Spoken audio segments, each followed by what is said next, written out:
ஓம் மங்களேஷாய வித்மகே சண்டிகா பிரியாய தீமகி தன்னோ சம்ஹார பைரவ பிரச்சோதயாது. நெக்ஸ்ட் ஜென் ஆஸ்ட்ரோ நேயர்களுக்கு ஆஸ்ட்ரோ பூர்ணாவின் அன்பான வணக்கங்கள். இன்னைக்கு நாம பார்க்க போறது மார்ச் மாத பலன்கள். ஒவ்வொரு ராசி அன்பர்களுக்கும் மார்ச் மாதத்துல என்ன மாதிரியான பலன்கள் கிடைக்க போகுதுன்றத பார்க்க போறோம். மார்ச் மாதத்துல கிரக அடைவுகள் அப்படின்னு பார்க்கும்போது ரிஷப ராசியில குரு பகவான், மிதுன ராசியில உங்களுக்கு செவ்வாய் பகவான், அடுத்து கன்னி ராசியில கேது பகவான், கும்ப ராசியில சூரியனும் சனியும், மீன ராசியில புதன் சுக்கிரன் ராகு. இதுதான் இந்த மார்ச் மாதத்துல இருக்கக்கூடிய கிரக அடைவுகள். இந்த மாதத்துல 2 கிரகங்களின் பயிற்சிகள். ஒண்ணு மாத கிரகமான அந்த சூரியனாகப்பட்டவர் 15ஆம் தேதி மார்ச் மாதம் கும்ப ராசியிலிருந்து மீன ராசிக்கு பயிற்சி ஆகிறார். அடுத்து முக்கியமா நம்ம எல்லாருமே எதிர்பார்த்துட்டு இருக்கக்கூடிய அந்த சனியினுடைய பயிற்சி இந்த மாதத்துலதான், மார்ச் மாதத்துலதான் நடக்க போகுது. எப்படி இயர் முடியுதோ இந்த மாசத்தோட, அதே மாதிரிதான் இந்த சனி பகவானினுடைய அடுத்த கட்ட ஒரு நகர்வு ஆரம்பிக்க போகுது. மார்ச் 30ஆம் தேதி கும்ப ராசியிலிருந்து மீன ராசிக்கு இந்த சனி பகவானும் பயிற்சி ஆகிறார். இந்த சனி பகவானின் பயிற்சி அடுத்து இந்த மீன ராசியில் இருக்கக்கூடிய 5 கிரகங்களின் சேர்க்கை, இது ஒவ்வொரு ராசி என்பர்களுக்கும் ஒரு நல்ல ஒரு மாற்றத்தையும், நிறைய ராசி என்பர்களுக்கு 12 ராசியில கிட்டத்தட்ட பாத்தீங்கன்னா அவங்களுக்கு கும்பராசி என்பர்களுக்கு, அடுத்து பாத்தீங்கன்னா சிம்ம ராசி என்பர்களுக்கு, அடுத்து விருச்சிக ராசி என்பர்களுக்கு, இவர்களுக்கு தான் கொஞ்சம் மோசமான பலனை தரும்.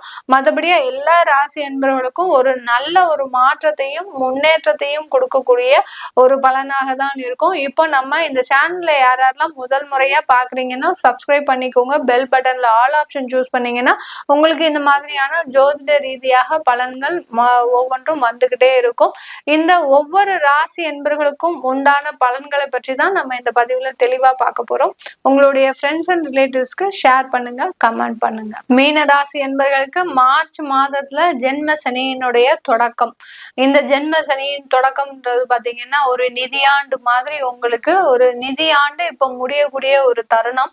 உங்களுக்கு இப்போ ஒரு வாழ்க்கையில ஒரு 7.5 சனியின் தொடக்கமாக தான் சொல்லணும். ஏன்னா விரய சனி சில தேவையில்லாத விரயங்களை உங்களுக்கு தொழில் ரீதியாக கொடுத்திருக்கிறாரு, வேலை ரீதியாக மன ரீதியாக நிறைய விரயங்களை கொடுத்திருக்கிறாரு. இந்த மீனராசி என்பர்களுக்கு இப்ப கொடுத்துட்டு இருக்கக்கூடிய கிரகம் ராகு பகவான் உங்களுடைய ராசியிலேயே இருந்துகிட்டு பல்வேறு விதமான ஒரு குளறுபடியான ஒரு விஷயங்களை வாழ்க்கையில நடக்க கூடாததெல்லாம் நடந்துருச்சு அப்படின்னு சொல்றதுக்கு ஒரு தகுந்த மாதிரி இந்த மீன ராசி என்பர்கள் நிறைய விஷயங்களை அனுபவிச்சுட்டு இருக்கிறீங்க. கணவன் மனைவிக்குள்ளேயே பாத்தீங்கன்னா 1000 குழப்பங்கள். அந்த குழந்தை இருக்கிறதுனால இந்த மீனராசி என்பர்கள் அமைதியா இருக்கிறாங்க.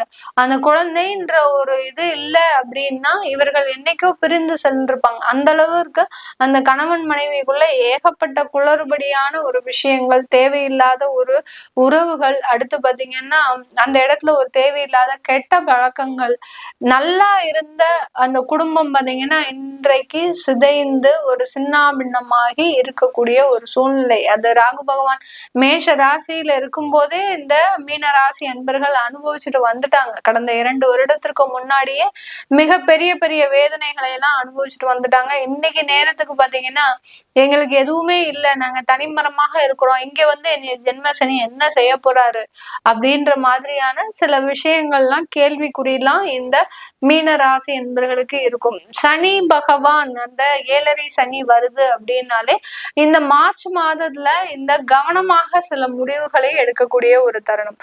சில விஷயங்கள் இந்த மீன ராசி அன்பர்களுக்கு இந்த மாதத்துல நிறைய முயற்சிகள்ல வெற்றிகளை கொடுக்கும். நீங்க ஏதாவது ஒரு பிசினஸ் பண்ணிட்டு இருக்கிறீங்க, அந்த பிசினஸ்ல நல்ல ஒரு பரபரப்பான ஒரு சூழ்நிலை, நல்ல ஒரு டெவலப்மெண்ட் கிடைக்கும் அப்படின்னு நினைச்சு நீங்க சில பேரோட பயணிக்கக்கூடிய ஒரு நேரம். அதுலயும் பார்ட்னர்ஷிப் தொழில் எல்லாம் பாத்தீங்கன்னா உங்களுக்கு 7ஆம் வீட்டு அதிபதியாகப்பட்ட அந்த புதனாகப்பட்டவர் நீச்சமா உங்களுடைய ராசியிலேயே இந்த மாதத்துல இருக்கிறதுனால பார்ட்னர்ஸ்னால பெரிய அளவுக்கு உங்களுக்கு லாபம் கிடைக்காது. ஆனா அவங்கள நோக்கிதான் நீங்க பயணிச்சுக்கிட்டே இருப்பீங்க. அவங்களாலதான் உங்களுக்கு எல்லாமே நடக்குது அப்படின்ற ஒரு மாயையோடு நீங்க பயணிக்கக்கூடிய ஒரு தருணம். ஆனா உங்களுடைய உழைப்பு மட்டும்தான் அங்க வேலை செய்ய போகுது. உங்களுடைய உழைப்பு, உங்களுடைய தன்னம்பிக்கை மட்டும்தான் அங்க வேலை செய்ய போகுது இந்த மீனராசி அன்பர்களுக்கு. அதனால இந்த பார்ட்னர்ஸ் அப்படின்ற அந்த தொழில்ல இருக்கக்கூடிய பங்காளிகள் மூலமாக உங்களுக்கு எந்த விதமான ஒரு லாபமும் கிடையாது. உங்களுடைய லாபஸ்தானாதிபதியாகப்பட்ட அந்த சனியாகப்பட்டவர் ஜென்ம சனியாக உருவெடுக்கிறார். ஜென்ம சனியாக உருவெடுக்கும் போது சில அந்த லாபம் சம்பந்தமான இழப்புகள் உங்களுக்கு வரக்கூடிய ஒரு தருணம். ஏதோ ஒரு விஷயத்துல லாபம் சம்பாதித்தாலும் ஏதோ ஒரு விஷயத்துல அதை இழப்புகளை சம்பாதிக்கக்கூடிய ஒரு தருணம் இந்த மார்ச் மாதம் இந்த மீன ராசி என்பவர்களுக்கு. அதனால ரொம்ப கேர்ஃபுல்லா சில முடிவுகள்லாம் எடுக்கிறீங்கன்னா இது இருக்கிறது இருக்கட்டும், அது நம்ம அதுக்கப்புறமா சரி பண்ணிக்கலாம் அப்படின்னு அதை தள்ளி போட்டுக்கிட்டே வாங்க. எந்த ஒரு விஷயத்தையும் தள்ளி போடுறதன் மூலமாக நீங்க அந்த விஷயத்துல பெருமளவு வெற்றியை காண முடியும். இப்போ சில விஷயங்கள் என்ன குடும்பம் சம்பந்தமாக எடுக்கும் போது பேச்சுவார்த்தைகள் செய்யுங்க. அதுக்காக அந்த இடத்துல ஒரு வெட்டு 1 துண்டு 2ன்னு முடிவு எடுக்காதீங்க. நீ இருந்தா இஷ்டம் இருந்தா இரு, இல்ல வீட்டை விட்டு வெளில போ அப்படின்னு ஒரு வார்த்தை சொல்லிட்டீங்க. அந்த வார்த்தை தான் அடுத்து வரக்கூடிய ஒரு 5 வருஷத்துக்கு உங்களுக்கு ஒரு முக்கிய வார்த்தையா இருக்கும்.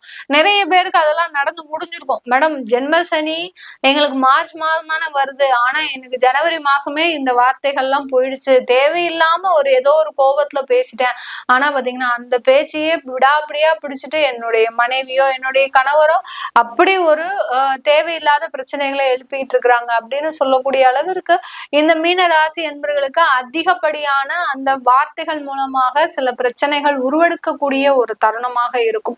வெளிநாட்டுக்கு போலாமா மேடம், எனக்கு வேலை வாய்ப்பு கிடைக்குது, வெளிநாட்டுக்கு எல்லாம் போலாமா, இந்த ஜென்ம சனி எனக்கு வெளிநாட்டுல ஒண்ணும் பண்ணாதா அப்படின்னு கேட்டீங்கன்னா வெளிநாட்டுக்கு எல்லாம் போலாம். அதெல்லாம் எந்த ஒரு ப்ராப்ளமும் கிடையாது. 7.5 சனி ஆரம்பிச்சாலே ஒரு இடத்துல இருந்து இன்னொரு இடத்திற்கு மாற்றம் செய்வது ஒரு நல்ல ஒரு பலனை கொடுக்கும். நிறைய பேர் பாத்தீங்கன்னா இந்த 7.5 சனி பொழுதுதான் இருக்கிற இடத்துல அப்படியே கட்டி பிடிச்சிட்டு உட்காந்துட்டே இருப்பாங்க. நம்ம 7.5 சனி நடக்குது, எங்கேயும் போயிடக்கூடாது, நமக்கு எங்கேயாவது பெரிய ஆபத்து வந்துரும், அங்க இருக்கிறதே ஆபத்து தான், அதை உணராமலேயே நான் இங்கதான் இருப்பேன்னு விடாப்பிடியாக ஒரு ஸ்திரத்தன்மையோட இருப்பாங்க. அதனால அதெல்லாம் எடுக்காதீங்க. எங்க வாய்ப்புகள் கிடைக்குதோ அதை நோக்கி பயணிக்க பழகிக்கோங்க மீனராசி என்பர்கள். நிறைய ஒரு மாற்றங்களை தரும். இப்போ வீடு ஷிஃப்ட் பண்ணணும், இல்ல வேற வீடு மாற்றலாமா, இல்ல புதுதாக தொழில் அதாவது புதுசாக ஒரு சொத்துக்கள் வாங்கலாமா, சொந்தமாக வீடுகள் வாங்கலாமா அப்படின்னு கேக்குறவங்க கண்டிப்பா வீடு வாங்குறவங்க கடன் வாங்கி வாங்காதீங்க. கடன் வாங்காம வீடும் வாங்க முடியாது.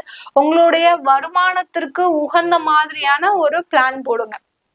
உங்களுடைய வருமானத்திற்கு அதிகமாக இப்ப நீங்க வாங்குற வருமானம் உங்களுக்கு லோன் மாசத்துல ஒரு 30,000 ரூபாய் போலாம் அப்படின்னா நீங்க 50,000 ரூபாய் போகக்கூடிய அளவுக்கு வீடு பார்க்க கூடாது.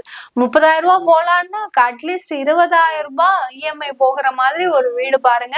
கண்டிப்பாக உங்களை அது ஒரு சிக்கனமாக செலவு பண்ணக்கூடிய ஒரு நேரமாக இருக்கும். மீனராசி அன்பர்களுக்கு இந்த மாதத்துல இருந்து ஒரு சின்ன ஒரு ஹேபிட் வரணும். சிக்கனமாக செலவு பண்ண பழகிக்கோங்க. ஒரு ஆடம்பரமாக செலவு பண்றதை நிறுத்துங்க. என்ன பார்த்தாலும் நீங்க சில விஷயத்துல ஒரு ஆடம்பரமாக தன்னுடைய குழந்தைகள் நல்லா இருக்கணும், தன்னுடைய மனைவி நல்லா இருக்கணும், அப்படி செஞ்சுதானே இத்தனை நாள் வரைக்கும் அழிஞ்சு போனீங்க. அதனால இனிமேலாவது நல்லா ஒரு சிக்கனமாக செலவு பண்ண பழகிக்கோங்க. தேவையானதுக்கு மாத்திரம் பழகுங்க. இதெல்லாம் செஞ்சிட்டீங்கனாலே நீங்க 7.5 சனியில ஒரு 3/4 கடலை தாண்டிடுவீங்க. இன்னும் 1/4 கடலை அந்த சனி பகவான் பார்த்துப்பாரு. ஒன்னும் கவலைப்பட வேண்டாம். உங்களுடைய ராசியிலேயே இன்னும் முக்கியமா பாத்தீங்கன்னா புதன் நீச்சமா இருக்கிறாரு, சுக்கிரன் உச்சமா இருக்கிறாரு. இது ஒரு பெரிய ஒரு பாசிட்டிவான பாயிண்ட் தான். அதனால ஒரு இடமாற்றம் நிறைய ஒரு வளர்ச்சியை கொடுக்கக்கூடிய ஒரு மாற்றமாக தான் இருக்கும் இந்த மீனராசி என்பர்களுக்கு. இது எல்லாமே பாத்தீங்கன்னா இந்த வெளிநாட்டு அன்பர்களுக்கு மீனராசி என்பர்களுக்கு பாத்தீங்கன்னா இந்த மார்ச் மாதத்துல அதிகப்படியான ஒரு நன்மைகளை கொடுக்கக்கூடிய ஒரு தருணம். இந்த மீனராசி என்பர்கள் எது வேணாலும் அங்க வெளிநாட்டுல செஞ்சுக்கலாம். புதுசா வீடு வாங்கிக்கலாம், புதுசா வேலை மாறிக்கலாம். அடுத்து பாத்தீங்கன்னா எனக்கு இப்ப இருக்கிற வேலை பிடிக்கல, வேலையை விடலாம்னு நினைக்கிறேன் அப்படின்னா வேலையை விட்டுக்கலாம். தாராளமாக வெளிநாட்டுல இருக்கக்கூடியவர்கள் புதுசா வேலை கிடைக்குமா அப்படின்னு கேட்டீங்கன்னா தாராளமா கிடைக்கும். உங்களுக்கு மார்ச் மாதத்துல விடக்கூடிய வேலை மே மாசத்துல வேலை கிடைச்சிடும். அடுத்து பாத்தீங்கன்னா இந்த மீன ராசி என்பவர்களுக்கு அங்க சொந்தமாக வீடு வாங்கக்கூடிய ஒரு யோகம், புதுசா தொழில் தொடங்கக்கூடிய ஒரு யோகம், ஸ்டூடெண்டா போனீங்கன்னா அங்க படிப்பை முடிச்சு நல்ல ஒரு பதவி, பெயர், புகழ், மரியாதை கிடைக்கக்கூடிய ஒரு தருணம், நீங்க போகக்கூடிய அலுவலகத்துல உங்களுக்குன்னு ஒரு அங்கீகாரம் கிடைக்கக்கூடிய ஒரு தருணம். இப்படி எல்லாம் இந்த வெளிநாட்டுல இருக்கவங்களுக்கு இந்த மீனராசி என்பவர்களுக்கு நிறைய ஒரு சாதகமான பலனை இந்த மார்ச் மாதம் கொடுக்க போகுது. இது எல்லாமே நம்ம கோச்சார நிலவரப்படி பலன்களை சொல்லியிருக்கிறோம். உங்களுடைய தசாபுத்தி பலன்களை தெரிஞ்சுக்கணும் விருப்பப்படுறவங்க கீழே இருக்கிற நம்பருக்கு வாட்ஸ்அப்ல அப்பாயின்மெண்ட் வாங்கிக்கிட்டு நீங்க என்கிட்ட கன்சல்ட் பண்ணிக்கலாம். உங்களிடமிருந்து விடைபெறுவது உங்கள் ஆஸ்ட்ரோ பூர்ணா. நன்றி, வணக்கம்.